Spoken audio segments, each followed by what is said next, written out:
నమస్కారం. సుప్రీంకోర్టు చారిత్రాత్మక తీర్పుని వెలువడించింది. అంటే ఈ చట్టంలో ఇప్పటి నుంచి హిందూ కుటుంబంలో ఆడవాళ్ళకి మగవాళ్ళకి ఒక తండ్రికున్న సంతానంలో అందరి పిల్లలకి ఆస్తిలో సమాన హక్కును కల్పిస్తుంది. 2005 చట్ట ప్రకారం అంటే తండ్రి బ్రతికున్నంత వరకు మాత్రమే వాళ్ళకి హక్కులు కల్పిస్తున్నారు. కానీ ఇప్పటి నుంచి తండ్రి బ్రతికున్నా కానీ లేకపోయినా సరే వాళ్ళకి సమాన హక్కులు అనేవి కల్పిస్తోంది. అసలు ఈ చట్టం ఏం చెప్తోంది, ఈ చట్టంలో ఉన్నటువంటి లొసుకులేంటి, దీనికి సంబంధించి పూర్తి వివరాలు మనకి తెలియజేయడానికి మనతో పాటు ఉన్నారు ఈరోజు ఫణీంద్ర భార్గవ్ గారు, advocate member bar council of Telangana. నమస్కారం సార్. సార్, అసలు ఈ 2005 చట్టం ఏం చెప్తోంది? దీని గురించి చాలా డౌట్స్ ఉన్నాయి అందరికీ. సమాన హక్కులు అసలు ఎవరెవరికి వర్తిస్తాయి ఏంటి, దీని గురించి చెప్పండి. ఇది యాక్చువల్లీ హిందూ సక్సెషన్ యాక్ట్ అంటున్నారు. హిందూ సక్సెషన్ యాక్ట్ 1956, యాక్ట్ 30 1956లో రావడం జరిగింది. తర్వాత ఇది అమెండ్మెంట్ 2005 యాక్ట్ 39 కింద ఇది రావడం జరిగింది. 2005 యాక్ట్ ఏం చెప్తుంది అంటే మితాక్షర స్కూల్ ప్రకారము మన హిందువులలో ఎవరికే కానీ, స్త్రీకి కానీ పురుషుని కానీ, బిడ్డ కొడుకు ఎవరికే కానీ సమాన హక్కు ఉంటుందని మితాక్షర స్కూల్ చెప్తుంది. ఆ స్కూలు అదేవిధంగా నిన్న మనకు అపెక్స్ కోర్టు, సుప్రీంకోర్టు త్రిసభ్య జడ్జిమెంట్ ఇవ్వడం జరిగింది. అది కూడా ఒక చారిత్రాత్మకమైన జడ్జిమెంటే.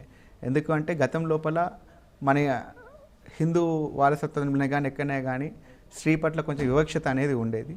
కానీ నిన్నటి జడ్జిమెంట్తో పాటు అదైతే ఉన్నదో తేటతెల్ల అయిపోయింది. అంటే అందరూ కూడా సమాన హక్కు స్త్రీలకు కూడా ఉంటుంది. Where there is a right there is a duty అనే ఒక ప్రిన్సిపల్ తోటి నిన్న మనకు సుప్రీంకోర్టు ఒకటి జడ్జిమెంట్ ఇవ్వడం జరిగింది. దానిలో ఏమనిచ్చిండు అంటే క్లియర్గా ఒక 2004 కన్నా ముందు ఏదైతే ఉన్నదో ఈ జడ్జిమెంట్కి అప్లికేబుల్ కాదు. ఆఫ్టర్ 2004 తర్వాత 2005 నుండి ఏదైతే ఉన్నదో అవన్నీ కూడా ఈ జడ్జిమెంట్కి వస్తుంది అని చెప్పడం జరిగింది. సో అంటే ఈ 2005 వారసత్వ చట్టం అసలు ఏం చెప్తోందంటారు? 2005 లోపల క్లాసెస్ ఆఫ్ థియరీస్ అని ఉంటుంది. మన హిందూ సక్సెషన్ యాక్ట్ లోపల ఒక డాటర్ అండ్ సన్కు ఈక్వల్ షేర్ ఉంటుంది అన్నట్టు.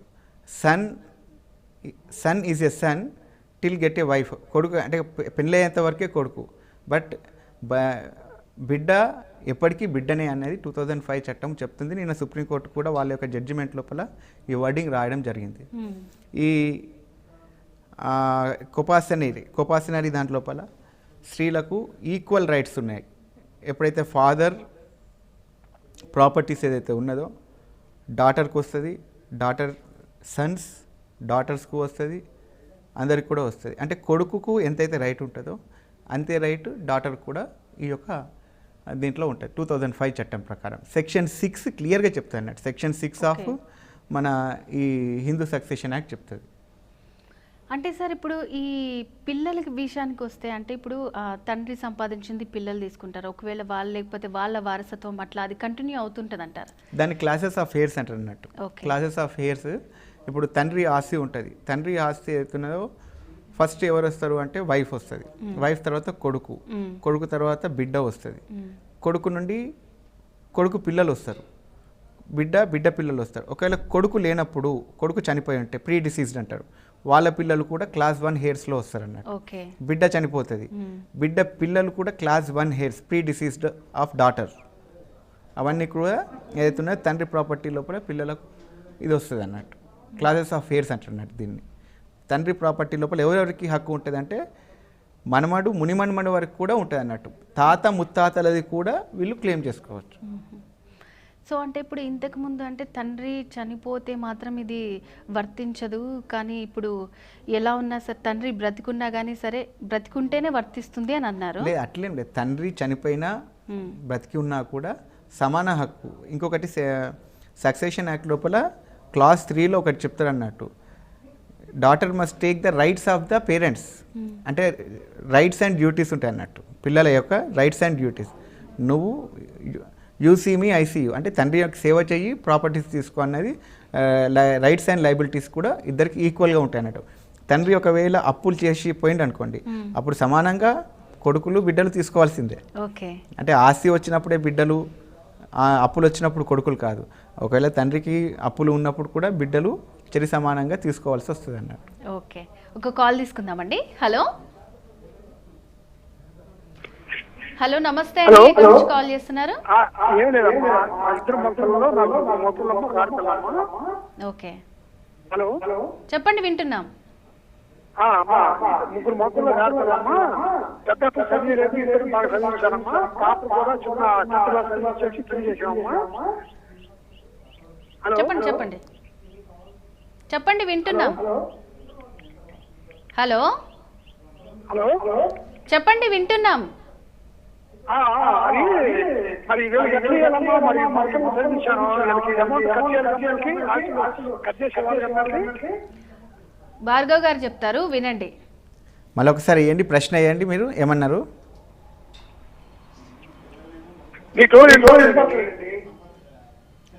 హలో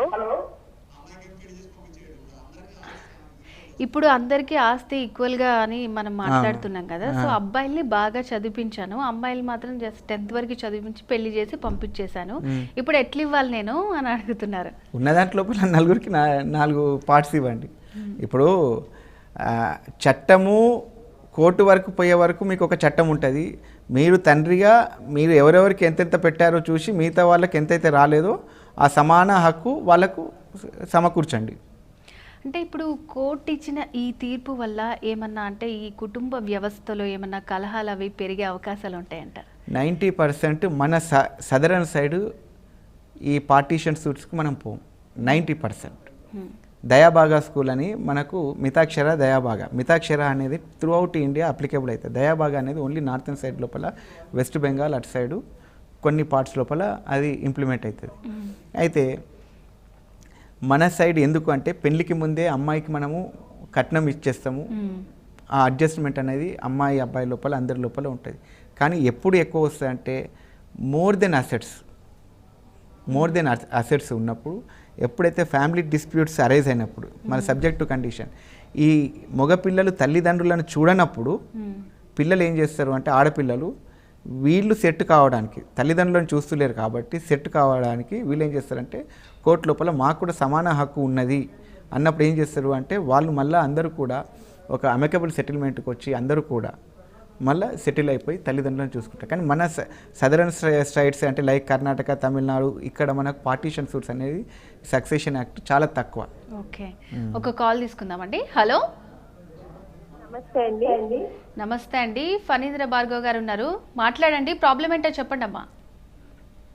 మాది భద్రాద్రి కొత్తగూడెం అండి. నా పేరు లక్ష్మి. అమ్మా చెప్పండి అమ్మా. మా నాన్నగారు చనిపోయి 2010లో చనిపోయారండి. మాకు మా నాన్నగారు వాళ్ళకి వ్యవసాయం ఒక్కడే అన్నయ్య, ముగ్గురు ఆడపిల్లలమండి.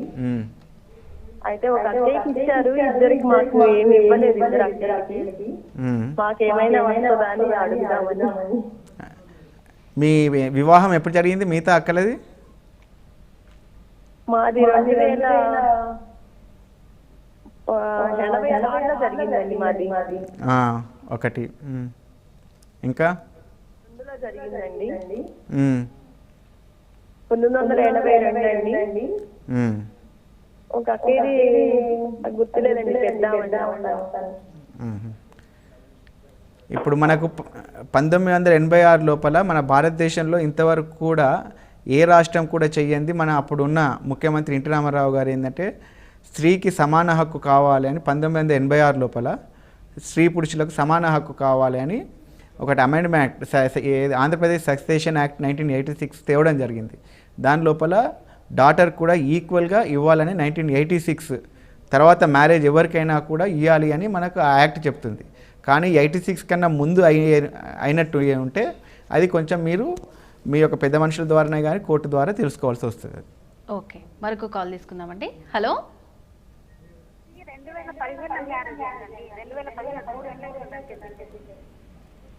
చెప్పండి. హలో ఓకే చెప్పండి. వాళ్ళు నోటరీ రాజు నోటరీకి ఏం వాల్యూ ఉండదు సార్. మా ఆయన ఇక్కడ ఉన్నారా అని నోటరీ రాజుతారు. ఆ దానికి ఏం విలువ ఉండదు సార్ నోటరీకి. మరి నోటరీకి విలువ ఉంటుందా? నోటరీకి విలువ ఉంటుందా అంటే మీరు ఫస్ట్ ఆఫ్ ఆల్ మీరు అది మీ పేరెంట్స్ తోటి గిఫ్ట్ డీడ్ అన్నా లేకుంటే సేల్ డీడ్ అన్నా చేయించుకోండి. ఓకే, అప్పుడు దానికి ఒక వాల్యూ ఉంటుంది. హలో ప్రైవేట్ హలో చెప్పండి. మేడం, మీ తల్లిదండ్రుల ద్వారా అది మీ పేరు మీదకి ట్రాన్స్ఫర్ చేయించుకుంటే చాలా మంచిది. అంటే ఎంత జల్దీ అయితే అంత జల్దీ. ఓకే అండి, మరొక కాల్ తీసుకుందాం. హలో హలో, నమస్తే అండి, మీ పేరు ఎక్కడి నుంచి కాల్ చేస్తున్నారు? నా పేరు దేవి అండి. చెప్పండి అమ్మా, ఎక్కడి నుంచి కాల్ చేస్తున్నారు? మేము వైజాగ్ నుంచి ఫోన్ చేస్తున్నాము. ఓకే అండి, ఫణీంద్ర భార్గవ్ గారు ఉన్నారు, మాట్లాడండి. అంటే మా ఆయన నన్ను సెకండ్ మ్యారేజ్ చేసుకున్నారండి. మ్మ్. అయితే వాళ్ళ ఫ్యామిలీలో ఎవరు నీకు సంబంధం లేదు అని అంటారు. నాకు కూడా ఆస్తిలో హక్కు ఉంటుందా? మీరు ఫస్ట్ వైఫ్ అండి? సెకండ్ వైఫ్, ఫస్ట్ వైఫ్ చనిపోయారు. Okay okay. ఇప్పుడు మీ అత్తగారి సైడ్ ప్రాపర్టీయా లేకుంటే మీ మదర్ సైడ్ ప్రాపర్టీ గురించి అడుగుతుంటారా మీరు? అత్తవాళ్ళ సైడ్ ప్రాపర్టీ. మీకు ఎట్లయినా రైట్ ఉంటుందండి దానిలో. అంటే మా ఆయన మ్యారేజ్ చేసుకున్నారు. అమ్మా, రిజిస్టర్ మా మ్యారేజ్. ఆయన రిజిస్టర్ మ్యారేజ్ చేసుకున్నారు. రిజిస్టర్ మ్యారేజ్ చేసుకున్నా, లివింగ్ టుగెదర్ ఉన్నా కూడా మొన్ననే సుప్రీంకోర్టు కూడా ఒక తీర్పునిచ్చింది. ఒక స్త్రీతోటి సహజీవనం చేసినప్పుడు పురుషుడు అమ్మాయికి అన్ని మెయింటెనెన్స్ కూడా ఇవ్వాల్సి వస్తుంది అని. కాబట్టి మీకు మీ అత్తగారి దాంట్ లోపల మీకు సమాన హక్కు ఉంటుంది. సరే, అంటే ఇప్పుడు ఈ తీసుకొచ్చిన కొత్త చట్టం ఏదైతే ఉందో, గతంలో కూడా ఎన్టీఆర్ గారు స్త్రీలకి కూడా సమాన హక్కులు ఉండాలని చెప్పి అప్పటి నుంచి తీసుకొస్తే ఇప్పుడు ఇది చట్టం అయ్యింది మనకి. లేదు, మన తెలంగాణ ఆంధ్రప్రదేశ్ లోపల 1986 నుండే ఆ యాక్ట్ ఉన్నది, సో సక్సెషన్. అయితే అంటే ఇప్పుడు ఈ తీర్పు వల్ల ఇట్లా లేడీస్కి ఏమన్నా ఉపయోగం ఉంటుందంటారా? 100% ఎప్పుడైతే అణచివేతకు గురి పడతారో అప్పుడే వాళ్ళు కోర్టుకు పోతారు. ఓకే. ఎప్పుడైతే కార్డియల్ రిలేషన్ పేరెంట్స్ తోటి ఉన్నప్పుడు, ఇస్తా అన్నప్పుడు వాళ్ళు ఇచ్చినప్పుడు వాళ్ళు కోర్టుకు పోరు. ఎప్పుడైతే ఒక సమస్య జటిలం అయినప్పుడు వాళ్ళకు తల్లిదండ్రుల దగ్గర అనుకున్నది రానప్పుడు, పెద్ద మనుషుల మధ్యలో కూడా పెట్టినప్పుడు రానప్పుడు వాళ్ళు ఏం చేస్తారు అంటే కోర్టుకు పోయి they will ask their right, equal right. Succession act ప్రకారం they will ask their equal fair right. అది మనకు ఈ సక్సెషన్ యాక్ట్. సో అంటే ఇప్పుడు చాలా మంది పేరెంట్స్ కూడా చెప్తున్నారు, మేము పిల్లలకి అమ్మాయిలను అయితే కొంతవరకే చదివించేసి వాళ్ళకి కానీ అని ఏదో కట్నం ఇచ్చేసి అలా పంపించేస్తున్నారు. సో ఇప్పటి నుంచి అట్లాంటి వాటిలో కూడా ఏమన్నా మార్పు వచ్చే అవకాశం ఉంటుంది అంటారు? ఇద్దరికి సమాన హక్కు ఉంది కాబట్టి. అంటే అది కొంచెం తప్పు, కానీ ఈ జనరేషన్ ఒక 2010-15 అంటే 10 తర్వాత మ్యాక్సిమం పేరెంట్స్ డాటర్ అండ్ సన్ను ఈక్వల్గా చూస్తున్న సందర్భాలు చాలా ఉన్నాయి. చాలా అంటే చాలా ఉన్నాయి.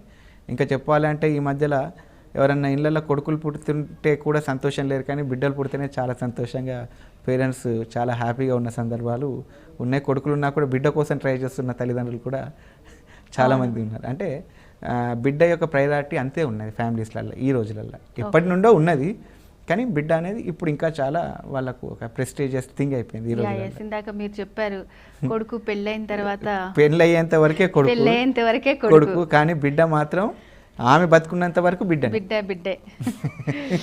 సో ఇప్పుడు అంటే వీళ్ళ హక్కుల గురించి, చాలా రకాలైనటువంటి హక్కుల గురించి ఎప్పుడు పోరాటం చేస్తూనే ఉన్నారు స్త్రీలు. సో ఇప్పటి నుంచి అంటే ఒక ధైర్యం అనేది ఉంటుంది అంటారు. ఎవరికైనా సరే వెనకాల ఒక సపోర్ట్ ఉందంటే ఆ వెళ్ళే వేరు ఉంటుంది. వెనకాల ఎవరు లేరు అంటే వాళ్ళు ఆలోచించే విధానం కూడా మారిపోతూ ఉంటుంది. అవును. సో అంటే దీన్ని బట్టి వాళ్ళ ఆలోచన ధోరణిలో కూడా మార్పు వచ్చే అవకాశం ఉంటుంది అంటారు? 100% ఉంటుంది. ఇంకొకటి, ఒక ఇష్యూను మనం కోర్టు వరకు పోయినాము అంటేనే ఎవరే కానీ భయపడతారు.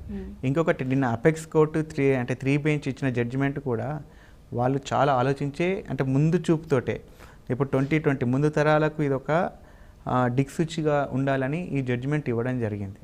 అందరూ కూడా ఇవాళ నుండి అందరూ కూడా జాగ్రత్త పడతారు. ప్రతి ఒక్క తల్లిదండ్రులు కూడా కొడుకుతో పాటు పాపను కూడా సమానంగా చూడాలి, సమానంగా చదివిపియాలి అన్న ధోరణితోటే ఇప్పుడు అందరూ కూడా ఆ యొక్క థాట్కి వస్తారు. భవిష్యత్తు లోపల కట్నం ఇచ్చేటప్పుడు కూడా, అంటే ఇప్పుడు గిఫ్ట్ అనాలి, దాన్ని కట్నం అనద్దు, మళ్ళీ గిఫ్ట్ ఇచ్చే సమయంలో కూడా వాళ్ళు ఏం చేస్తారంటే ఈక్వల్గా వాళ్ళు ఒక డాక్యుమెంటేషన్ వస్తుంది అన్నట్టు. ఫ్యూచర్ లోపల అమ్మాయికి ఏది పెట్టినా కూడా ఒక డాక్యుమెంటేషన్ వస్తుంది. సో అన్నీ కూడా ఏవైనా సరే అట్లా డాక్యుమెంట్ రూపంలోనే కొడుకైనా కూతురికైనా అలా ఈక్వల్గా. ఇప్పుడు సో ఇప్పుడు అంటే మీరు చెప్పారు ఇప్పుడు మారింది నిజంగా మన జనరేషన్ అంతా కూడా నిజంగా అమ్మాయిలు పుడితే చాలా కుటుంబాలు సంతోషిస్తున్నాయి, పండగలు చేసుకుంటున్న ఫ్యామిలీస్ కూడా మనం చూస్తున్నాం. కానీ ఏవైతే ముందు మనకి 80s అక్కడ ఉన్నారో వాళ్ళకి ఇప్పుడు ఇదంతా కూడా ఇంతకు ముందుకు అన్నతమ్ములు ఇద్దరే ఫైట్ చేస్తున్నాయి. ఇప్పుడు మా సిస్టర్ కూడా యాడ్ అవుతుంది, ఆస్తి కావాలి అది ఇదని. సో అట్లాంటి వాళ్ళలో చేంజ్ రాదు. కానీ వాళ్ళకి ఏం చెప్తారు అలాంటి వారికి మీరు? ఒకటి వినండి, నా అక్క నా చెల్లె కోర్టుకు పోతుంది అన్న భయం నా లోపల ఉన్నప్పుడు నేను ఏం చేస్తా అంటే వాళ్ళని నేను ప్రేమగా చూసుకుంటాను. నేను ఎంతవరకు అయితే ప్రేమగా చూసుకుంటానో ఏ ఆడబిడ్డనే కానీ తల్లిగారింటి నుండి కోరుకునేది ఏంటిది అంటే కేవలం ప్రేమ. తల్లిదండ్రులు ఆస్తి ఎప్పుడు కోరుకోరు. ఆస్తి ఎప్పుడు కోరుకుంటా అంటే ఆమెకు ప్రేమ ఎప్పుడైతే తల్లిదండ్రుల దగ్గర నుండి తక్కువ కాదు కానీ అన్నదమ్ముల దగ్గర నుండి వాళ్ళకు కావాల్సిన ప్రేమ రానప్పుడు వాళ్ళు ఏం చేస్తారు అంటే ఆ ప్రేమ కోసం ఇలాంటి కేసులు వేస్తున్న సందర్భాలే ఉన్నాయి తప్ప వాళ్ళకు వర్చువల్లీ రైట్ కోసం 90% అయ్యారు. ఓకే, వాళ్ళకి కావాల్సిన అంటే అన్నదమ్ములు మంచిగా ఉండాలి, మమ్మల్ని మంచిగా చూడాలి. ఆ చూడనప్పుడు ఏం చేస్తారు అంటే ఈ కేసుల విషయంలో తప్ప మేము ఎన్నోసార్లు అంటే మ్యాక్సిమం కోర్టు మ్యాటర్స్లో మేము చూసినది ఏంటి అంటే ఎందుకు వేసిండ్రమ్మా అంటే ఏం లేదు సార్ మాకు ఉన్న కాడికి ఉన్నాయి కానీ ఏంటి అంటే మాకు కావాల్సిన ప్రేమ దొరుకుతలేదు, మా ఆడబిడ్డలు మమ్మల్ని మంచిగా అంటే మా అన్న భార్య మంచిగా చూసుకుంటలేదు, లేకుంటే మా అన్న మమ్మల్ని చూసుకుంటలేడు, కాబట్టి వాళ్ళకు గుణపాఠం చెప్పాలి అంటే ఏం చేయాలి అంటే మాకు కూడా ఆస్తుల హక్కు కావాలంటే వాళ్ళు మాతో మంచిగా ఉంటారు కదా అని. సీరియస్గా అందరు కలిసి ఉన్నప్పుడు అలాంటివి రాదు. ఎప్పుడైతే మ్యారేజెస్ అవి వాళ్ళు సపరేట్ అయిపోయాక ఇట్లాంటివన్నీ వస్తుంటాయి. సో ఒక్కసారి అంటే నార్మల్గా న్యూస్లో పేపర్స్లో వస్తే కొంతమందికి తెలుస్తుంది, మన మీడియా ద్వారా చెప్పడం వల్ల ఏంటంటే అందరికీ తెలుస్తుంది. మరొకసారి ఈ చట్టం గురించి చెప్తారా, ఎక్స్ప్లెయిన్ చేస్తారా? ఇది 1956 అంటే హిందూ సక్సెషన్ యాక్ట్ రావడం జరిగింది. తర్వాత భారతదేశం లోపలనే ఏ స్టేట్ కూడా చెయ్యింది 1986 లోపల ఆంధ్రప్రదేశ్ గవర్నమెంట్లో ఉన్న గౌరవ ముఖ్యమంత్రి ఎన్టీఆర్ గారు అమెండ్మెంట్ చేయడం. ప్రతి ఒక్క యాక్ట్ను స్టేట్ అమెండ్మెంట్ చేసుకునే సదుపాయం కూడా ఉంటుంది అన్నట్టు. 1956 లోపల సక్సెషన్ యాక్ట్ ఇండియా మొత్తం ఉండే మితాక్షర, దాన్ని ఏం చేసిండు మన గౌరవ ముఖ్యమంత్రి అప్పుడున్న ముఖ్యమంత్రి ఎన్టీఆర్ గారు అదేం చేసిండు స్టేట్ అమెండ్మెంట్ చేసిండు 1986 లోపల. అప్పుడు ఏంది స్త్రీ పురుషులకు సమాన హక్కు రావాలి అని చెప్పడం జరిగింది. అక్కడ అయిపోయినాక 2005 లోపల యాక్ట్ 39 కింద మళ్ళీ అమెండ్మెంట్ చేసినప్పుడు ఏమైంది అందరికి కూడా ఈక్వల్గా దానిలో క్లాసెస్ ఉంటాయి అన్నట్టు. క్లాస్ 1 లోపల ఏముంటుంది అంటే మనకు వారసులు ఉంటారు. వారసులు ఒకటే సర్నేమ్ ఫ్యామిలీస్ అంతా కూడా క్లాస్ 1లో వస్తారు. క్లాస్ 2లో వచ్చి అంటే ఇప్పుడు ఫర్ ఎగ్జాంపుల్ ఒక మేల్ ఉంటాడు, మేల్కి ఎవ్వరు లేనప్పుడు వాళ్ళ అక్క చెల్లెళ్ళు అంటే వాళ్ళ అక్క చెల్లెళ్ళు వాళ్ళ స్టేట్ క్లాస్ 2లో వస్తారు అన్నట్టు. అది ఇది అయిపోయింది.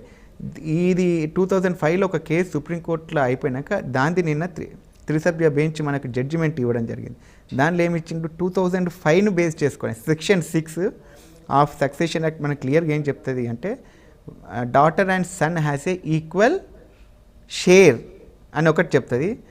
Daughter and son has a equal right అంటది.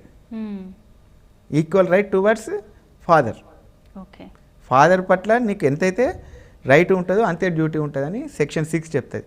అదే సెక్షన్ 6ను మళ్ళీ 29లో కూడా రెడ్ విత్ 29 అంటది, 29లో కూడా రెడ్ విత్ 6 అంటది. రెండు కూడా ఏమంటుంది అంటే ఈక్వల్ షేర్ డాటర్కు అండ్ సన్కు ఉంటుంది, వాళ్ళిద్దరు కూడా ఈక్వల్గా చూసుకోవాలి అంటది. ఇది ఎక్కడి నుండి వస్తుంది?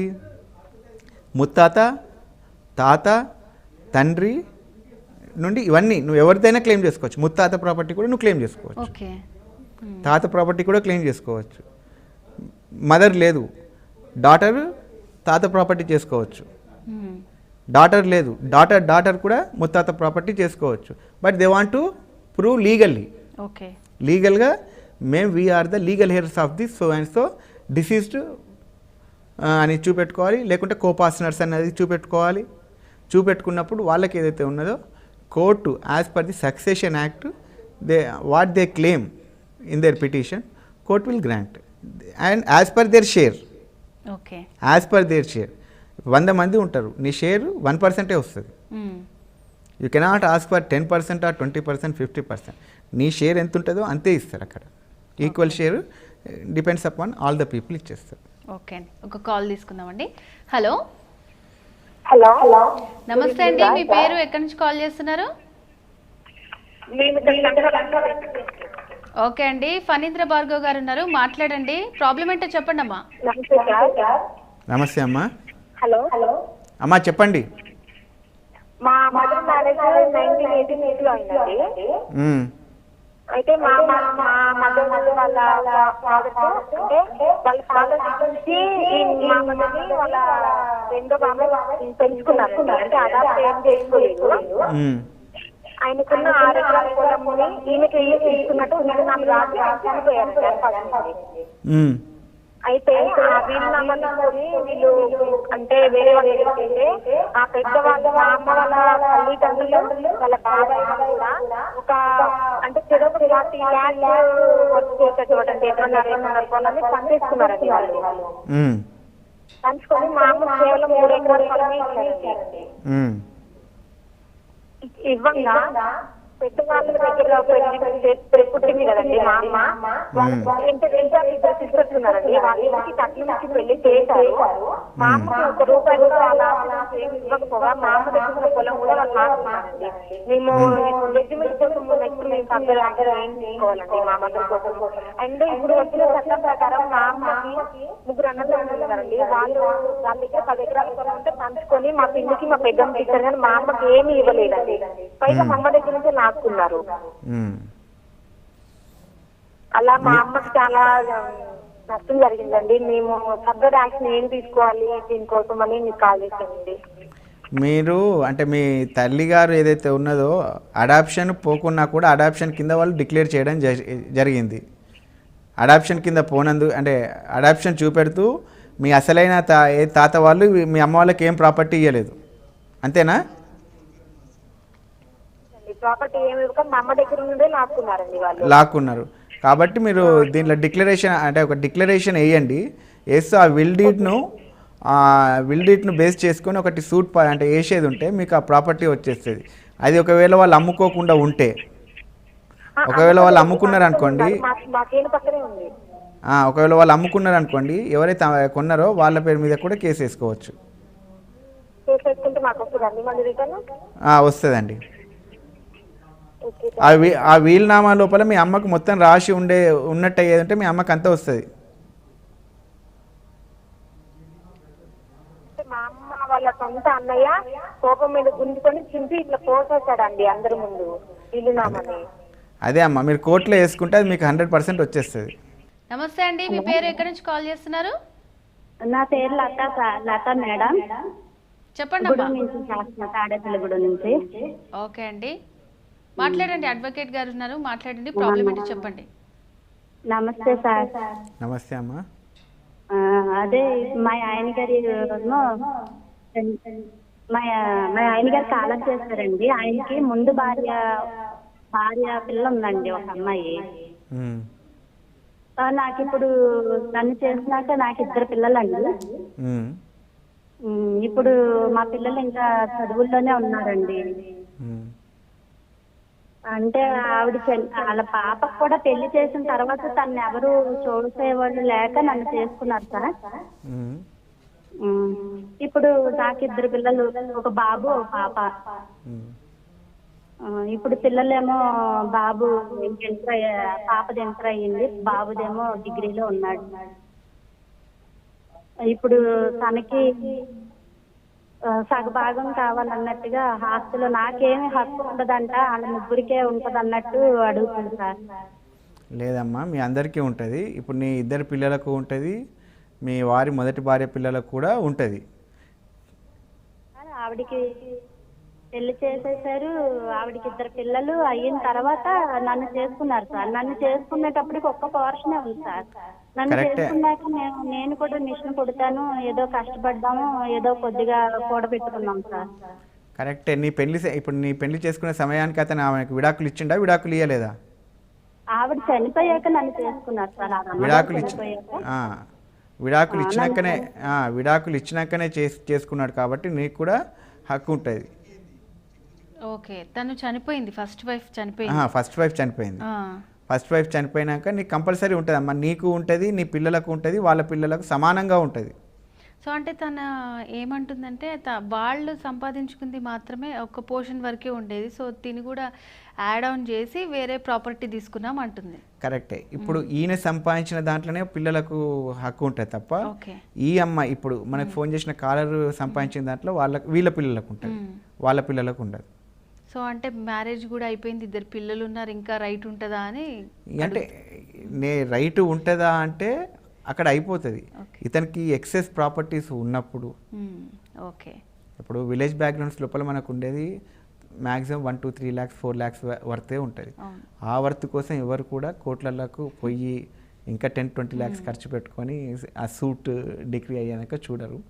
సో కాబట్టి ఆ విధంగా అక్కడనే క్లోజ్ అయిపోతూ ఉంటుంది గ్రామ పెద్దల దగ్గర. ఓకే అండి, మరొక కాల్ తీసుకుందామండి. హలో హలో హలో నమస్తే అండి. హలో నమస్తే.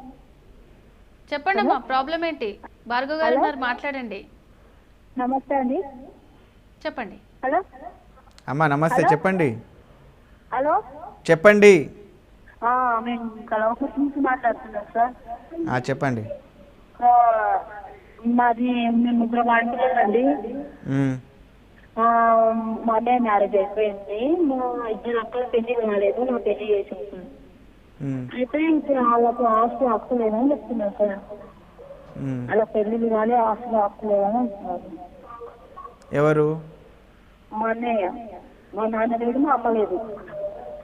మీ నాన్నగారు లేరా? నాన్నగారు లేదు, అమ్మగారు లేదు, ఇద్దరు లేదు.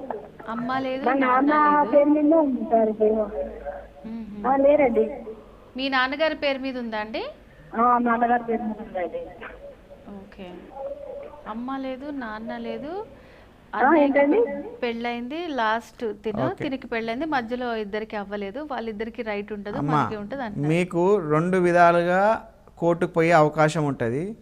ఒకటి 125 CRPC మెయింటెనెన్స్ మీ అన్న మీద వేయచ్చు. పెళ్లి కాని చెల్లెళ్ళు ఉన్నారు కాబట్టి, మీ నాన్నగారి ఆస్తి ఉన్నది కాబట్టి మీ అన్నగారిని మెయింటెనెన్స్ అడగచ్చు. ఎప్పుడు వాళ్ళు ఒకవేళ ఎంప్లాయీగా సంపాదన లేనప్పుడు ఉంటే మీ అన్నగారి దగ్గర వాళ్ళు మెయింటెనెన్స్ వేయచ్చు. అదేవిధంగా మీ అందరు కలిసి మీ నాన్నగారి ప్రాపర్టీలో పార్టీషన్ సూట్ వేసుకోవచ్చు. అలాగే సార్, ఇప్పుడు ఒక ఫ్యామిలీలో ఇద్దరు కొడుకులు ఇద్దరు కూతుళ్ళు ఉన్నప్పుడు తండ్రి ఆస్తి మొత్తం కొడుకులకే చేస్తే కూతుళ్ళు ఫైట్ చేయొచ్చు అంటారు. ఇక్కడ self acquired property and sister property ఉంటుంది. ఓకే, సెల్ఫ్ అక్వైర్డ్ ప్రాపర్టీ అంటే తండ్రి తన కష్టార్జితంతో సంపాదించుకున్న ఒక ప్రాపర్టీ ఉంటుంది. అతను కొడుకులకే కాదు, దారినపోయే దానయ్యకు కూడా రాసియచ్చు. Okay, that property belongs to his own. ఆయన కష్టపడి సంపాదించుకున్నాడు, విత్ హార్ట్ బ్లడ్తో సంపాదించుకున్నాడు కాబట్టి ఆయన ఆ ప్రాపర్టీని ఎవరికైనా ఇవ్వచ్చు. కానీ వేరే యాన్సిస్టర్ ప్రాపర్టీ తాతల ఆస్తి ఉంటుంది. తాతల ఆస్తి ఉన్నప్పుడు కొడుకు హక్కు ఉన్నా లేకున్నా మన్మళ్ళు మనవరాళ్ళకు సమాన హక్కు ఉంటుంది. ఓకే, అదే వేరేస్ ఒక స్త్రీధనం వస్తుంది. అంటే ఒక పెళ్లి సమయం లోపల తల్లిదండ్రులు బిడ్డకు భూమి పుట్ర ఇస్తూ ఉంటారు. దాన్ని మనం స్త్రీధనం అంటారు. దాని మీద ఈమె బిడ్డలకు 100% ప్రాపర్టీ రైట్ ఉంటుంది. ఓకే, ఒక కాల్ తీసుకుందామండి. హలో హలో నమస్తే అండి, ఎక్కడి నుంచి కాల్ చేస్తున్నారు? నేను నల్లగొండ నుంచి మాట్లాడుతున్నా మేడం. ఓకే అండి, భార్గవ్ గారు ఉన్నారు, మాట్లాడండి. ప్రాబ్లం ఏంటో చెప్పండి. సార్ నమస్కారం సార్. నమస్కారం అండి. మీరు మంచి లీగల్ గా అడ్వైజెస్ ఇస్తున్నారు సార్. మీరు దానికి మీకు ధన్యవాదాలు sir. Thank you sir. Sir నాకు 3 ఎకరాల పొలం ఉంది సార్. నాకు హలో సార్ చెప్పండి సార్. 3 ఎకరాల పొలం ఉంది సార్. నాది కష్టార్జితం సార్ అది. అయితే నేను పొలాన్ని అమ్ముకోవాలనుకుంటున్నాను సార్. మరి నాకు ఒక పాప ఒక బాబు ఉన్నారు, వాళ్ళు కూడా సైన్ పెట్టాలా సార్? ఓకే, వాళ్ళు కూడా అంటే మీ సెల్ఫ్ అక్వైర్డ్ ప్రాపర్టీ లోపల ఫ్యూచర్ లిటికేషన్ కాకుండా ఉండాలి అని కాబట్టి వాళ్ళతోటి ఒక అఫిడేవిట్ ఎప్పుడైతే మీరు అమ్మాలి అనుకున్నప్పుడు, ఎప్పుడైతే ఏది మీరు పర్చేసర్ ఏదైతే ఉంటుందో ప్రాపర్టీ కొనేటప్పుడు ఏదైతే ఉంటుందో మీది, మీ భార్యది, మీ పిల్లలది సంతకం తీసుకోవడం దేనికి అంటే ఫ్యూచర్ లోపల లిటికేషన్ కాకుండడానికి. ఈరోజు మీరు ఏంది మీ పిల్లల ఎడ్యుకేషన్ కోసమే మీరు అమ్ముతారు, అది అమ్మి వాళ్ళ మీదనే పెడతారు.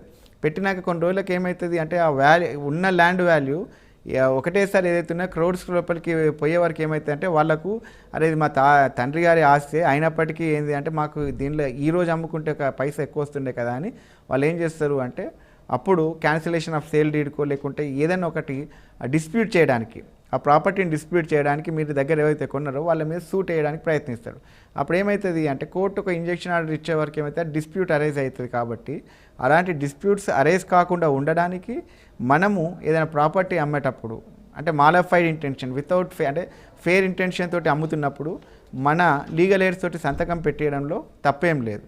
ఒకవేళ వాళ్లకు భవిష్యత్తులో ఒక దురుద్దేశమైన ఆలోచన వచ్చింది అనుకోండి, ఈ కొన్నోళ్ళు ఏదైతే ఉన్నదో వాళ్ళు ఈ డిస్ప్యూట్ అరైజ్ కావాల్సి వస్తుంది.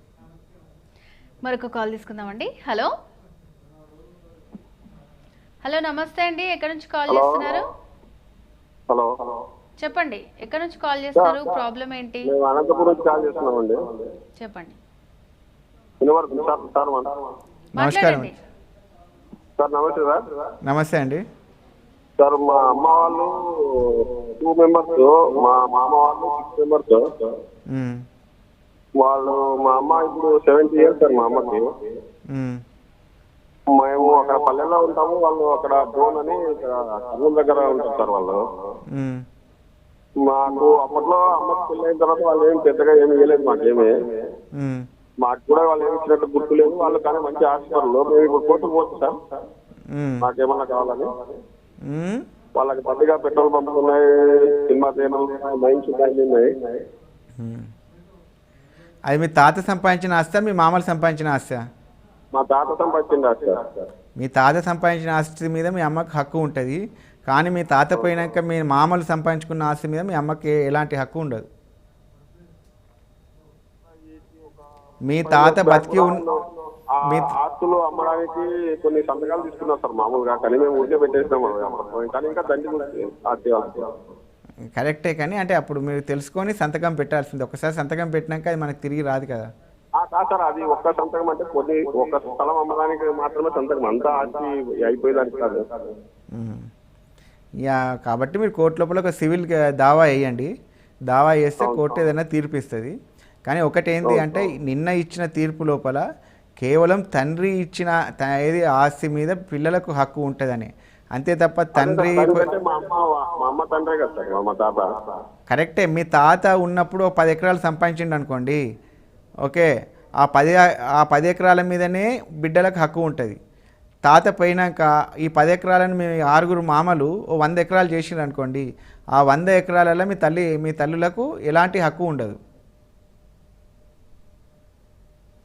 మరొక కాల్ తీసుకుందామండి. హలో హలో నమస్తే అండి, ఎక్కడి నుంచి కాల్ చేస్తున్నారు? హలో చెప్పండి, టీవీ చూడకండి, డైరెక్ట్ ఫోన్ లో మాట్లాడండి. సార్ ఉన్నారు, మాట్లాడండి. ప్రాబ్లం ఏంటో చెప్పండి అమ్మా. టీవీ చూస్తే కాల్ కట్ అయిపోతుందండి, డైరెక్ట్ మాట్లాడండి ఫోన్ లో. చెప్పండి. హలో అమ్మా చెప్పండి. సార్, ఇప్పుడు మా నాన్న ఓకే సార్, అంటే ఇప్పుడు తల్లి తరపున ఆస్తి ఎలా వాళ్ళు షేర్ చేసుకోవాలంటారు? మరి అది ఎవరికి వెళ్తుంది అంటారు? ఇప్పుడు అమ్మమ్మ అంటే ఇప్పుడు తండ్రి సైడ్ మనము నానమ్మ వాళ్ళు అంటాము, మదర్ సైడ్ అమ్మమ్మ వాళ్ళ సైడ్ నుండి వచ్చిన ప్రాపర్టీ ఏదైతే ఉన్నదో దాన్ని స్త్రీధనం అంటాం. ఆ స్త్రీధనం ఏదైతే ఉన్నదో బిడ్డలకు 100% రైట్ ఉంటుంది. తల్లి ఎవరికైనా ఇచ్చుకోవచ్చు, కొడుకులకు ఇవ్వాలని లేదు అక్కడ. మళ్ళీ తల్లి కొడుకులకు ఇవ్వాలని లేదు, కానీ తండ్రి ఆస్తి లోపల బిడ్డలకు సమానమైన హక్కు ఉంటుంది.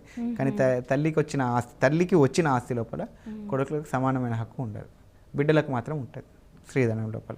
సో ఇప్పుడు అంటే తండ్రి చనిపోయాడు అనుకోండి, ఆ తర్వాత ఇప్పుడు మొత్తం అంతా ఫస్ట్ వైఫ్ అని చెప్పారు. సో తను అప్పుడు ఎవరికైనా షేర్ చేయొచ్చు అంటారా? అప్పుడు లీగల్ హెయిర్స్ వీళ్ళంతా కూడా పార్టీషన్ చేసుకోవాలి. పార్టీషన్ చేసుకోవాలి. ఇప్పుడు ఈ సివిల్ డిస్ప్యూట్ లోపల ఒకటి, ఫర్ ఎగ్జాంపుల్ తండ్రి దగ్గర ఒక ప్రాపర్టీ ఉన్నది. ఆ ప్రాపర్టీ తండ్రి పేరు మీద ఉండి తండ్రి చనిపోయిండు, ఆ ప్రాపర్టీ అమ్మాలి అనుకుంటారు పిల్లలంతా కూడా, కొడుకులే బిడ్డలే అందరికని అనుకున్నప్పుడు ఏం చేస్తారు, ఒక అమ్మడానికి పోయినప్పుడు వాళ్ళు ఏమంటారు అంటే లీగల్ హెయిర్ సర్టిఫికేట్ కావాలి అనుకుంటారు. ఒక గవర్నమెంట్ ఎంప్లాయీ ఉండి చనిపోయేది ఉంటే ఆ government department family member certificate అనేది ఇష్యూ చేస్తుంది, అది ఫ్రీ ఆఫ్ కాస్ట్ కింద అయిపోతుంది. వేరాస్ గవర్నమెంట్ ఎంప్లాయీ కాదు, ఒక అగ్రికల్చరిస్ట్, ఓ ప్రైవేట్ ఎంప్లాయీ, ఓ బిజినెస్ మ్యాన్ ఉంటాడు, అతను ఒక ₹1,00,00,000 ప్రాపర్టీ సంపాదించి చనిపోతాడు. చనిపోయినప్పుడు అది అమ్మాలి అనుకుంటాడు. అమ్మాలి అనుకున్నప్పుడు ఏం చేస్తారు అంటే వీళ్ళు కోర్టు ద్వారా లీగల్ హెయిర్ సర్టిఫికేట్కి అప్లై చేయాలి. అప్లై చేస్తే కోర్టు ద్వారా ఏం చేయాలి, భార్య, ఆయనకి ఎంతమంది కొడుకులు ఎంతమంది బిడ్డలు వాళ్ళు పిటిషనర్ అయ్యి వాళ్ళు కోర్టు ముంగట అర్జీ పెట్టుకుంటే కోర్టు దాన్ని ఒక 6 months మొత్తం దీని యొక్క డ్యూరేషన్ పడుతుంది లీగల్ ఎయిర్ సర్టిఫికేట్ రావడానికి. ఆ లీగల్ ఎయిర్ సర్టిఫికేట్ వచ్చినాక కోర్టు ఏం చేస్తుంది, ఆ యొక్క జడ్జిమెంట్ లోపల ఒక 6 ఉన్నారనుకోండి, 1000 గజాలు అన్నప్పుడు మనిషికి ఇంత అని డివైడ్ చేస్తుంది. ఈ 6 కూడా దాన్ని అమ్ముకోవచ్చు, కొనుక్కోవచ్చు, ఎవరికైనా ఇవ్వచ్చు అనేది ఫ్రీ విల్. అయితే కోర్టు ఇచ్చిన తర్వాత ఈ 6 కలిసి ఆ ప్రాపర్టీని ₹1 ప్రాపర్టీని అమ్ముకోవచ్చు. కానీ లీగల్ హెయిర్ సర్టిఫికేట్ లేనంత వరకు అది అమ్మడానికి కష్టం. ఒకవేళ అమ్మినా కూడా ఫ్యూచర్లో డిస్ప్యూట్ అయ్యే అవకాశం ఉంటుంది ఒక ప్రాపర్టీ లోపల.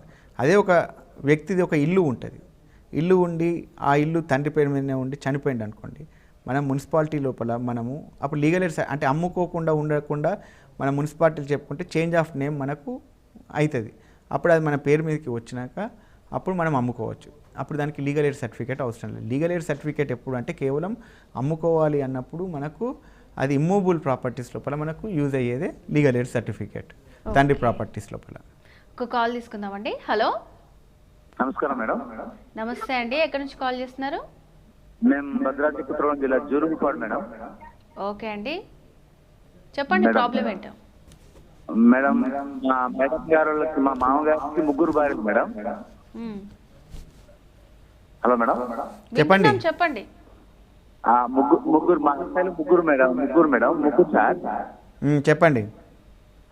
మా మొదటి అత్తకి పిల్లలు లేరు సార్. మా రెండో అత్తగారికి 4 కొడుకులు, ఒక మా మదన్ గారు ఒక సార్. 4 కొడుకులు, ఒక మా వదిన గారు ఒక ఆడపిల్ల ఒక. ఓకే.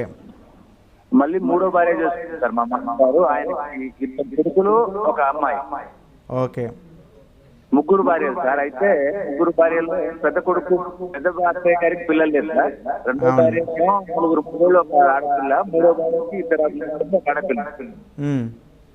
అయితే సార్ ఇప్పుడు మా రెండో భార్య మా బావలు రెండో భార్య కొడుకులు 4 ఈ 3వ భార్యకి వాటా కాకుండా 1 ఎకరాలు 60 ఎకరాలు యాక్టివేట్ చేస్తుంది. వాయిస్ కట్ అయిపోతుందండి మీది, పక్కకు వచ్చి మాట్లాడండి. 50-60 ఎకరాలు వాళ్ళే ఉంచుకుని మా 3వ భార్య పిల్లలకి ఒక 5 ఎకరాలు మిగతాదంతా యాక్టివేట్ చేస్తున్నారు సార్. అయితే మా మేడం గారు చిన్న 3వ భార్య కూతురు సార్. మొన్న మరి నాకు ఏమైనా అయ్యేదని అని చెప్పి ఇష్టం వచ్చి కొద్ది ఏన్కూరు పోలీస్ స్టేషన్ లో కేసు పెట్టి ఇబ్బంది పెడుతున్నారు సార్. తమరు ఓకే. మీ మామ ఉన్న అత్తగారు ఉన్నారా?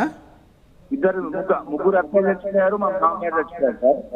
ఓకే. మీరు సార్ ఈ ప్రాపర్టీకి సంబంధించిన డాక్యుమెంట్స్ అన్నీ కలెక్ట్ చేసుకొని ఏది మన గ్రామ పంచాయతీ ద్వారా అక్కడ తీసేసుకొని ఈసీలు అవన్నీ తీసుకొని మీరు ఇంటిది మా అత్తయ్య గారి పేరు నుంచి సార్. మా ల్యాండ్ మొత్తం ఒక 60-70 ఎకరాలు మామగారి పేరు మీద నుంచి మా బావగారు వాళ్ళు చేంజ్ చేసుకుని మా మామగారు సంపాదించింది అది ఆస్తి. ఓకే. మీరు ఆర్డీఓ ఆఫీస్లో అప్లికేషన్ పెట్టండి, మీకు వర్కౌట్ అవుతుంది. ఓకే అండి, మరొక కాల్ తీసుకుందాం. హలో, అంటే ఇప్పుడు హలో హలో చెప్పండి. అదే సార్ మాట్లాడండి. ఆర్డీఓ ఆఫీస్ కంప్లైంట్ పెట్టింది సార్. ఆర్డీఓ ఆఫీస్ లో కంప్లైంట్ పెడితే ఆర్డీఓ ఆఫీస్ లో కూడా వాళ్ళు ఆమెకి ఏడాది హక్కు లేదు, ఆమె ఇప్పుడు 2005 ముందు పుట్టింది, ఆర్డీఓ గారు వాళ్ళ రిలేటివ్ అని ఏదో వ్యవహారం చేసి 2005 ముందు ఆమె హక్కు లేదని చెప్పి వ్యవహారం చేస్తున్నారు సార్. కాబట్టి నిన్న వచ్చిన తీర్పుని పట్టుకొని మళ్ళీ ఒకసారి పెట్టండి సార్. నిన్నటి వచ్చిందాన్ని మన సుప్రీంకోర్టు వచ్చింది కాబట్టి మళ్ళీ ఒకసారి కొత్తగా దరఖాస్తు చేయండి. మీరు ఇంతకు ముందు చేశారు కదా, అది కాకుండా ఇప్పుడు మళ్ళీ చేయండి. మరొక కాల్ తీసుకుందామండి. హలో, మళ్ళీ చేయమంటారా? అవునండి, మళ్ళీ ఒకసారి చేయండి. మళ్ళీ చేయండి. సో అంటే తను చాలా కన్ఫ్యూజ్ అయిపోతున్నారు, అసలు ఏం చేయాలి ఏంటి అని ఒకసారి వాళ్ళకి క్లియర్గా చెప్పండి. ఇప్పుడు విలేజ్ లోపల మనకు ఏదైనా డిస్ప్యూట్ అంటే అగ్రికల్చర్ ల్యాండ్స్ మనకు వచ్చినప్పుడు మోస్ట్లీ మనము అప్రోచ్ కావాల్సింది అందరు కోర్టుకు పోతారు. కోర్టు కన్నా ఫస్ట్ మనం ఎంఆర్ఓ ఆర్డీఓ ఆఫీస్ లోపల అప్లికేషన్ పెట్టేసుకుంటే వాళ్ళు కూడా మెజిస్ట్రేట్సే. MRO and RDO district collector they are called as the first class magistrate, second class magistrate అంటారు. కాబట్టి వాళ్ళ దగ్గర పెట్టుకున్నా కూడా వాళ్ళు ఈ ల్యాండ్కి సంబంధించి వాళ్ళు ఒక రిపోర్ట్ ఇస్తారు. అక్కడ ఫెయిల్ అయినప్పుడు మనం కోర్టుకు పోవచ్చు ఈ యొక్క ల్యాండ్ డిస్ప్యూట్స్లలో. సో అంటే ఇప్పుడు వాళ్ళు ఇంతకు ముందు అప్లై చేసుకున్నారు కాబట్టి అది వాళ్ళు చెల్లదు అది ఇది అని చెప్తున్నారు. కాబట్టి నిన్న వచ్చిన జడ్జిమెంట్ బేస్ చేసుకొని మళ్ళీ ఒకసారి పెట్టుకో. ఆర్డీఓ ఎప్పుడైతే ఫస్ట్ ఎంఆర్ఓలో ఫెయిల్ అయినప్పుడు ఆర్డీఓ దగ్గర కూడా మనకు రానప్పుడు కలెక్టర్ దగ్గర రానప్పుడు మళ్ళీ డిస్ట్రిక్ట్ కోర్టుకు పోయి మళ్ళీ మనం హైకోర్టుకు పోవచ్చు, లేకుంటే డైరెక్ట్ హైకోర్టుకు కూడా మనం అప్లికేషన్ ఫార్వర్డ్ చేసుకోవచ్చు. ఓకే. సో అంటే ఇప్పుడు నెక్స్ట్ వాళ్ళు అప్లై చేసుకుంటే దానికి వాళ్ళకి పరిహారం దొరుకుతుంది అంటారా? అంటే రెమెడీ అనేది depends upon discretionary power of the magistrate. Remedy దొరుకుతుందా అని నేను చెప్పను, డిస్క్రిషనరీ పవర్ ఆఫ్ ది అది. సో ఇప్పుడు కూడా అంటే ముందున్న ప్రాబ్లమ్స్ వాళ్ళందరూ కూడా ఈ చట్టం వచ్చింది కాబట్టి ఇప్పుడు వాళ్ళు మీరు ఇందాక కొన్ని ఎగ్జాంపుల్స్ చెప్పారు. సో అంటే ముందు వచ్చేసినవి ఇప్పుడు తర్వాత పెరిగిపోతుంది అని అనుకున్నప్పుడే వాళ్ళకి మళ్ళీ ఇంకెప్పుడు ప్రేమ అయితే దక్కలేదు అనుకుంటున్నారో అప్పుడు మాత్రమే ఇలాంటివన్నీ వస్తుంటాయని. సో మరి కోర్టు కూడా ఒక మాట అనింది, చాలాసార్లు మనం అనుకున్నాం కూడా. సో ఇట్లాంటి మాటలన్నీ అనడం వల్ల కూడా ఏమన్నా ఈ ఫ్యామిలీస్లో డిస్ప్యూట్స్ వచ్చే అవకాశాలు ఉంటాయి అంటారా? కూతురు ఎప్పటికీ కూతురుగానే ఉంటుంది, పెళ్ళయ్యాక కొడుకు మారిపోతాడన్న. అట్లేం లేదు, కూతురు అని కాదు. యాక్చువల్గా నిన్న జడ్జిమెంట్ మనకు రావడం జరిగింది. That judgements was a extraordinary judgement. కానీ మనకు today's newspaper tomorrow's waste paper లెక్క మనకు నిన్న వచ్చిన జడ్జిమెంట్ రేపటికి అది ఒక ట్రాష్ దాని లెక్కనే అయిపోతుంది. ఎందుకంటే మన ఇండియాలో ఈరోజు కూడా ఉన్న 100 కోట్ల జనాభా లోపల అవగాహన అనేది 80% కోట్ల మీద అవగాహన లేదు. 80%, కేవలం 20% అవగాహన ఉన్నది. ఈరోజు కోట్లలో కేసులు ఉన్నది కేవలం 2 to 4% పీపులే కోర్టులలో పోయినారు. ఓకే. అంటే 95% of the people as on today no one approach step before the court. 95% ఇంతవరకు కోర్టు ముంగట కాళ్ళు పెట్టిన వ్యక్తులు లేరు. కేవలం 5% మ్యాక్సిమం ఇండియాలో ఉన్నవాళ్ళు, ఇండియా ఉన్న జనాభా 5% కోర్టు చుట్టూ తిరుగుతున్నారు. 95%కి అవగాహనే లేదు. కొన్ని ప్రాంతాలలో మనకు చూస్తే కోర్టు అంటే కూడా తెలియని వ్యక్తులు కూడా ఉన్నారు. అంటే చట్టాలు తెలియనప్పుడు ఎలాంటిది కూడా మనము ఎట్లాంటి జడ్జిమెంట్లు ఇచ్చినా వేస్టే. యాక్చువల్గా నిన్నట్లాంటి జడ్జిమెంట్స్ మీద ఒక 100 పుస్తకాలు ఉన్నాయి, ఎన్నో జనరల్స్ ఉన్నాయి. కానీ నిన్న ఏంటంటే త్రిసభ్య బెంచ్ మనకి ఇవ్వడం ద్వారా ఇంకొకటి ఈ మధ్య కాలంలో మనకు సోషల్ మీడియా అనేది అవేర్నెస్ బాగా వచ్చింది. దాని ద్వారా మనకు ప్రతి ఒక్కటి ఎవరెవరు ఏం చేస్తున్నారు, ప్రతి ఒక్క కదలికలన్నింటి మనకు తెలుస్తున్నాయి. సుప్రీంకోర్టు నిన్న ఏం జడ్జిమెంట్ ఇచ్చింది, రామ మందిరం మీద ఏమి ఇచ్చింది, అంటే లేటెస్ట్ జడ్జిమెంట్స్ ఎన్ని పేజీల జడ్జిమెంట్ ఇచ్చింది. జడ్జిమెంటు డెలివరీ చేసే ముందే 300 పేజీలు, 2000 పేజీలు, కొన్ని అంటే ఇన్ని పేజీలు ఇస్తుంది అనేది మనకు అవగాహన వస్తుంది. దాన్ని ఒక పబ్లిక్ కూడా ఒక ఇంట్రెస్ట్గా కూడా చదువుతున్నారు. అంటే ఒకటి ఏంది అంటే ఎప్పుడే కానీ చట్టమే కానీ ఏదే కానీ మన లోపల అవేర్నెస్, మన లోపల ఫైట్ చేసే అంటే స్ట్రెంగ్త్ లేనంత వరకు ఎలాంటి లా కూడా మనకి ఏది యూజ్ కాదు. మనం దాన్ని యూటిలైజ్ చేసుకోవాలి అనుకున్నప్పుడే మనకు అది యూజ్ అవుతుంది. ఓకే. ఇప్పుడు ఎన్నో లాస్ ఉన్నాయి. ఇప్పుడు సక్సెషన్ యాక్ట్ ఉన్నది, కాంట్రాక్ట్ యాక్ట్ ఉన్నది, హిందూ యాక్ట్ ఉన్నది, హిందూ ఫ్యామిలీ యాక్ట్ ఉన్నది, ఎన్నో యాక్ట్స్ ఉన్నాయి మనం చేసుకోవాలి. ఇప్పుడు ఉన్న జనాభా కూడా అంటే వాళ్ళు కోర్టుకి వెళ్ళే వరకు మీరే చెప్పారు అసలు ఏంటి, అసలు కోర్టులు తెలియని గ్రామాలు కూడా ఉన్నాయని చెప్పి. సో అసలు ఎంతవరకు ఒక మనిషికి లా గురించి తెలుసుకోవాల్సిన ఇంపార్టెన్స్ ఉంది, ఒక కాల్ తర్వాత మనం డిస్కస్ చేద్దామండి. హలో. హలో, నమస్తే అండి, మీ పేరు, ఎక్కడి నుంచి కాల్ చేస్తున్నారు? నా పేరు సౌజన్య, నేను ఇక్కడ హైదరాబాద్ నుంచి కాల్ చేస్తున్నా. ఓకే అండి, సార్ ఉన్నారు, మాట్లాడండి, ప్రాబ్లం ఏంటో చెప్పండి అమ్మా. సార్, ఇప్పుడు మా నాన్న ఓన్ ప్రాపర్టీ ఉందన్నమాట, మా నాన్నది. కాకపోతే అది మా మమ్మీ పేరు మీద కొన్ని ఉన్నాయి, మా నాన్న పేరు మీద కొన్ని ఉన్నాయి సార్. అయితే మా మదర్ అనేది మా ఫాదర్ 4 సార్. అంటే మా మదర్ మా ఫాదర్ వచ్చేసి 3కి రిజిస్టర్ జిల్లామా రాశారు. అయితే ఇప్పుడు ఇంకొక అన్నయ్యకు రాయలేదన్నమాట. ఆయన మా వదిన వచ్చి చేసేస్తే వాళ్ళకి ఏమైనా అథారిటీ వస్తుందా? మీరు ఎంతమంది అక్క చెల్లెళ్ళు? మేము ఇద్దరు ఆడపిల్లలు, 2 మగపిల్లలు సార్. ఓకే. ఇప్పుడు మదర్ అంటే నాన్న లేడు? ఉన్నారు సార్, నాన్న ఉన్నారు, అమ్మ ఉంది. కానీ మా అన్నయ్య మిస్ వల్ల మా మదర్ వచ్చేసి ముగ్గురికి రాసింది సార్. ఇద్దరు ఆడపిల్లలు ఒక అబ్బాయికి రాసింది అనమాట. ఇప్పుడు మా అన్నయ్య మా వదిన వచ్చి కేసు వేస్తే వాళ్ళకి ఏమన్నా ఆస్తిలో భాగం వస్తుందా? ఇప్పుడు మీ అన్న గురించి అడుగుతుండ్రా మీ గురించి అడుగుతుండ్రా? అంటే అందరి గురించి అనుకుంటున్నాను. ఓకే, అంటే కంపల్సరీ ఈక్వల్ రైటే ఉంటుంది. ఇప్పుడు నిన్నట్టు యాక్ట్ అని కాదు, మన హిందూ సక్సెషన్ యాక్ట్ ప్రకారం అందరికి కూడా సమాన హక్కు ఉంటుంది. మీ తల్లిదండ్రులు మీ అన్నగారికో లేకుంటే మీ ముగ్గురిట్లలో అంటే నలుగురిట్లలో ఒకరికి రాయకపోవడానికి బలమైన కారణం ఏదో ఉంటుంది. ఆ కారణం ఏంటి దాన్ని తెలుసుకోవాల్సిందే తప్ప ఎందుకు రాయలేదు అన్నది కాదు ఇక్కడ. ఇంకొకటి, అది మీ తల్లిదండ్రుల అంటే ఓన్ సెల్ఫ్ అక్వైర్డ్ ప్రాపర్టీ ఏది ఉంటే ఎవరు కూడా అడగడానికి లేదు. అది ఒకవేళ మీ తాతగారి ప్రాపర్టీ మీ తండ్రి గారికి లేకుంటే మీ తల్లి గారికి వచ్చినప్పుడు దాని మీద మీకు మీ నలుగురిట్లలో నలుగురికి రైట్ ఉంటుంది. ఇప్పుడు మీరు నలుగురి కోసం ఫైట్ చేయాలి అనుకున్నప్పుడు దాని లోపల మీ ముగ్గురిట్ల అంటే నలుగురిట్లలో ఏదో ఒకటి డిస్క్వాలిఫికేషన్ ఉంటుంది కాబట్టి మీ తల్లిదండ్రులు రాయకపోవచ్చు. దాన్ని మీరు ఇంటర్నల్గా కూర్చొని సెట్ చేసుకోవడంలోనే ఒక గుడ్ రెమెడీ ఉంటుంది.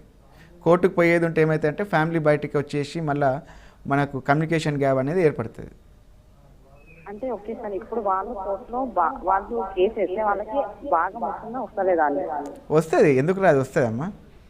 అంటే రిజిస్టర్ జిల్లామా వాళ్ళు బతికి ఉన్నప్పుడే రాశారు కదా సార్, అయినా వాళ్ళకి అధికారం. వినండి, వీలునామా అనేది ఏంటిదమ్మా? వీలునామా అనేది వ్యక్తి బతికున్నప్పుడు రాసేది, అతను పోయినాక అది జీవం వచ్చేది. వాళ్ళు ఉన్నంత వరకు ఆ వీలునామా పనికిరాదు. మీ తల్లిదండ్రులు వీలునామా ఇవాళ 100 రాయని పనికిరాదు. వాళ్ళు చనిపోయినాక చనిపోయే ముందు రోజు రాసిందే వీలునామా పనికొస్తుంది. అదే సార్, వాళ్ళు కేసు ఏమైనా అయిన తర్వాత కూడా మళ్ళీ వీళ్ళు కేసు వేస్తే ఏమైనా అథారిటీ వస్తుంది? వాళ్ళు బతుకున్నప్పుడు వాళ్ళు కొట్లాడతారు, మీ తల్లిదండ్రులు రెస్పాండెంట్ అవుతారు, మీ అన్న ప్లేంటిఫ్ అవుతారు. కాబట్టి అది కోర్టు తెలుస్తుందమ్మా. వాళ్ళకు మాత్రం హక్కు ఉంటుంది ప్రాపర్టీస్లో. ఓకే అండి, మరొక కాల్ తీసుకుందాం. హలో హలో, నమస్తే అండి. నమస్తే మేడం. చెప్పండి, ప్రాబ్లం ఏంటో. భార్గవ్ గారు ఉన్నారు, మాట్లాడండి. సార్ నమస్తే సార్. నమస్కారం అండి.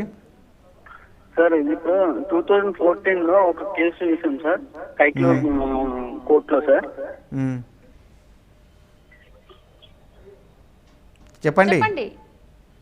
అయితే సార్ అది ఏమైందంటే ఇప్పుడు ఒక కేసుని ఒక ఎన్ని సంవత్సరాలు పడుతుంది సార్ అసలు మామూలుగా అవ్వడానికి, ఫైనల్ అవ్వడానికి?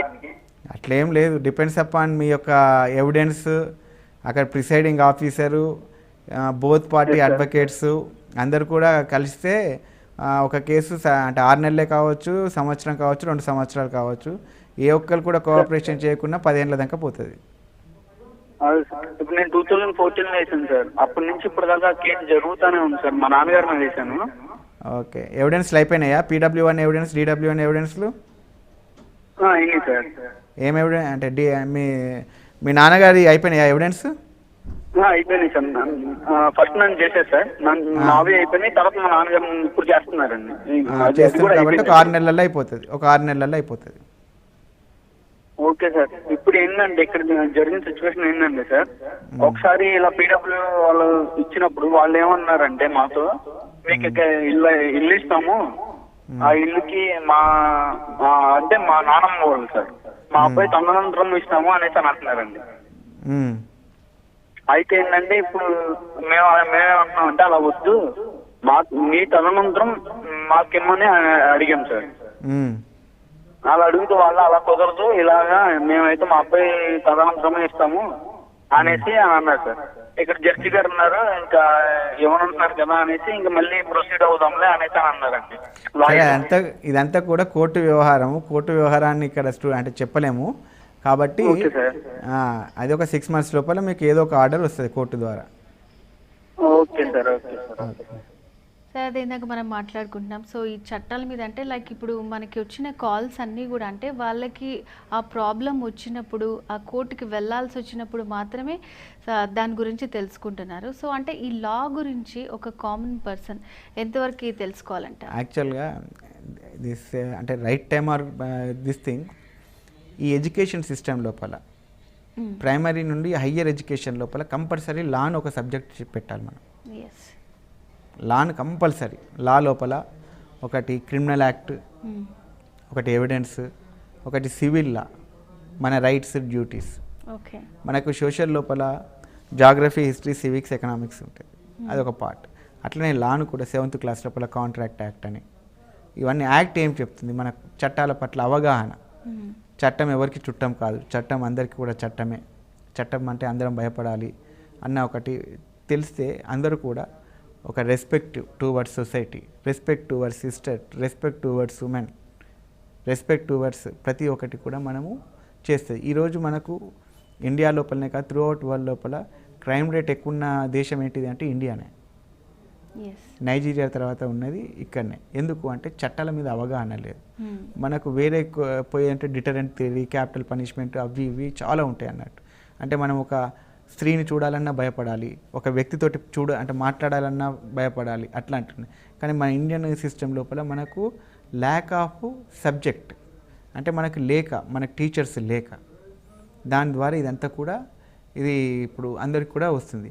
కానీ ఇప్పటికే కానీ కొంచెం అవేర్నెస్ తెచ్చుకొని, ఇప్పుడు మనం ఇంతమంది కాలర్స్ లోపల మీరు చూడండి, ఎక్కడనే కానీ ఒక ఆమె ఫోన్ చేసింది, మా అన్నకు ప్రాపర్టీ రాలేదని చేసారు. అంటే ఎందుకు? ఇక్కడ communication gap between the parents and children, లేకుంటే బ్రదర్ అండ్ సిస్టర్.